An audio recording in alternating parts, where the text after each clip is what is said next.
नमस्कार दोस्तों, मैं दीप्ति दुधपुरी कोटद्वार उत्तराखंड से। तो मैं आज आपके सामने जो सेंसिटिव मुद्दे हैं वो मैं आप लोगों से डिस्कस करना चाहती हूँ। आज मैं कोई ब्लॉग कुछ ऐसी एक्टिविटीज़ नहीं डाली हूँ। जैसे कि आप सब लोग देख रहे हैं कि हमारे उत्तराखंड में इतनी सारी एक्टिविटीज़ हो रही हैं, इतने सारे गलत काम हो रहे हैं और ये क्यों हो रहे हैं, इसका जवाबदेही कौन है, हम किससे जवाब मांगे, किससे जा कर के मांगे। जैसे वीडियो बनाने का और आप लोगों से बातचीत करने का मेन उद्देश्य यह था कि तो आप देख रहे हैं कि जैसे कि इतने सारे गवर्नमेंट्स पेपर हुए थे, सब बच्चों के भविष्य के साथ खेला गया था और इतनी चीज़ें हुई थी यहाँ पर। जैसा कि अभी हुआ था, अधीनस्थ सेवा चयन आयोग ने पेपर करवाए थे और किस तरीके से धांधली चली थी और किस तरीके से पैसे दे करके जो पढ़ने वाले बच्चे थे, मेहनत करने वाले बच्चे थे, उनके फ्यूचर के साथ खेला गया था। और सेम हमने सोचा कि अब हमारी चीज़ें ठीक होंगी, जो पढ़ने वाले बच्चे हैं उनके भविष्य के साथ खिलवाड़ नहीं किया जाएगा, सरकार कुछ कार्य करेगी। और अब ये दायित्व लिया था लोक सेवा आयोग ने। बट जब ये पटवारी का पेपर, मैं खुद पेपर दे के आई हूँ पटवारी का, जब पटवारी का पेपर हम दे करके आए और आज हमें पता चल रहा है कि पेपर तीन से 4 दिन पहले लीक हो गया था। तो किस तरीके से बच्चों के भविष्य के साथ खेला जा रहा है और किस तरीके से, अगर मतलब अब मैं पेपर देने के बाद मैं ये सोच रही हूँ कि अगर मैं पेपर देती हूँ, नेक्स्ट पेपर मैं इसमें निकलूँगी नहीं निकलूँगी, या मैं मेहनत कर रही हूँ तो मैं क्यों कर रही हूँ, या मेरी मेहनत बेकार तो नहीं जा रही है। तो मतलब एक जो पढ़ने वाले बच्चे, उनके मन में एक मतलब ये डर सा है कि वो किस तरीके से इन चीज़ों से, किस तरीके से इन परिस्थितियों से लड़ें। और वो हर किसी की फैमिली प्रॉब्लम्स होती है, हर किसी की ज़िम्मेदारी होती है उनके ऊपर घर की, वो अच्छा जॉब, अच्छा फ्यूचर हर कोई चाहता है। बट अगर इस तरीके से चलता जाएगा तो हमारा तो लोगों से, गवर्नमेंट से, सब चीज़ों से विश्वास उड़ गया है। और मेरे ख्याल से कि गवर्नमेंट जो भर्तियाँ होगी, शायद अब बच्चे पार्टिसिपेट नहीं करेंगे और एक बड़े ही गंदे तरीके से बच्चों के भविष्य के साथ खेला जा रहा है। और ये खासकर ये उत्तराखंड में, हमारे उत्तराखंड में, जिसे देवभूमि बोला गया है, पुराणों में बोला गया है, वेदों में बोला गया है, केदार खंड, मानस खंड, इन सब चीज़ों से हमारे प्यारे उत्तराखंड को संबोधित किया गया है। तो यहाँ की जो सरकारें हैं, ये सरकार क्यों बच्चों के भविष्य के साथ और क्यों प्रकृति के साथ खेल रही है।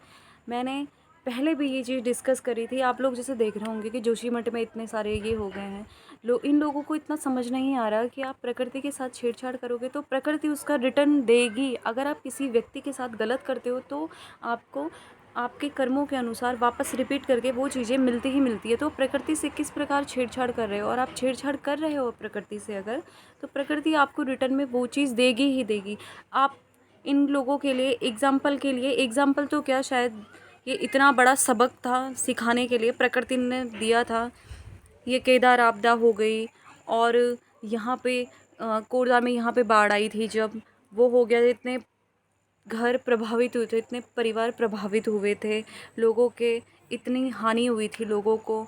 ऊपर से अब ये जोशीमठ का जब इन लोगों को पता है कि आप प्रकृति के साथ तो छेड़छाड़ क्यों कर रहे हो, हमें नहीं चाहिए ऐसा विकास जो हमारी प्रकृति को, हमारे अस्तित्व को ही मिटा दे। हमें ऐसा विकास नहीं चाहिए।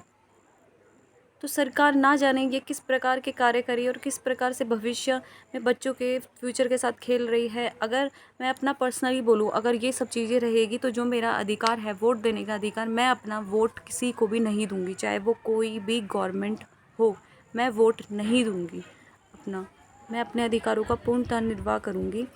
हम लोग अपना जॉब करके हम अपना फ्यूचर सिक्योर करने के लिए कोचिंग ले रहे हैं, वहाँ पे अपनी फ़ीस भर रहे हैं, जॉब कर रहे हैं, अपनी ये चीज़ें, परिस्थितियाँ, ये सब चीज़ें मैनेज कर रहे हैं। क्यों कर रहे हैं? कि ताकि हमें एक अच्छी जॉब मिल पाए, अच्छा फ्यूचर मिल पाए, हम अपने परिवारों की मदद कर पाएँ, अपने परिवार के काम आ पाएँ, इसीलिए एक परिवार को अच्छा जीवन दे पाएँ, इसीलिए हम ये सब चीज़ें कर रहे हैं। बट यहाँ की सरकार किस तरीके से कार्य कर रही है, यदि इसी प्रकार ये, मुझे तो समझ में ये नहीं आ रहा है कि ये पेपर लीक वाला जो सिस्टम है, अब मैं इसको किस तरीके से आप लोगों के साथ डिस्कस करूं। मतलब एक होता है कि एक गुस्सा होना और एक अपनी भावनाएं, जो मेरा गुस्सा है वो मैं किससे जा कर के व्यक्त करूं और कहाँ व्यक्त करूं। मैं ना जाने, पता नहीं लोग बच्चों के फ्यूचर के साथ पता नहीं क्यों ये लोग खेल रहे हैं, और सरकार भी कुछ नहीं कर रही है, वो प्रकृति के साथ खेल रही है, बच्चों के फ्यूचर के साथ खेल रही है। तो अगर आप कल के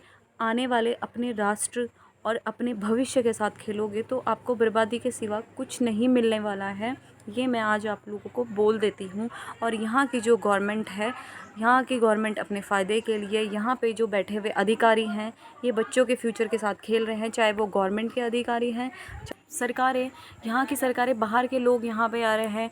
तो सबसे पहले तो हमें लोग यहाँ पे एक भू कानून लाना चाहिए। लोग बाहर से आ रहे हैं और यहाँ पे सरकारें और जो अधिकारी और जो लोग हैं अपनी ज़मीन यहाँ पे लोगों को दे रहे हैं।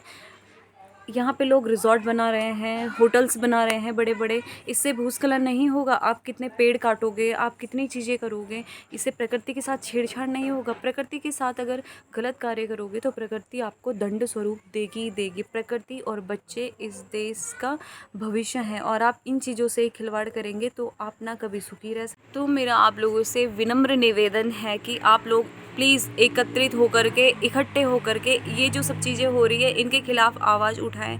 हम उत्तराखंड के लोगों का, हमारा ही अपना अस्तित्व बाद में नहीं बचेगा। आप लोग बाद में पछताने से बढ़िया है कि हम कोई अच्छा डिसीजन अपने बच्चों के लिए और अपनी देवभूमि को बचाने के लिए लें। यदि इसी प्रकार हमारी क्षतिग्रस्त हमारी देवभूमि होती रहेगी तो हमारा भी अस्तित्व जोशीमठ की तरह, हमारा भी आने वाले टाइम में हमारा भी अपना अस्तित्व मिट जाएगा।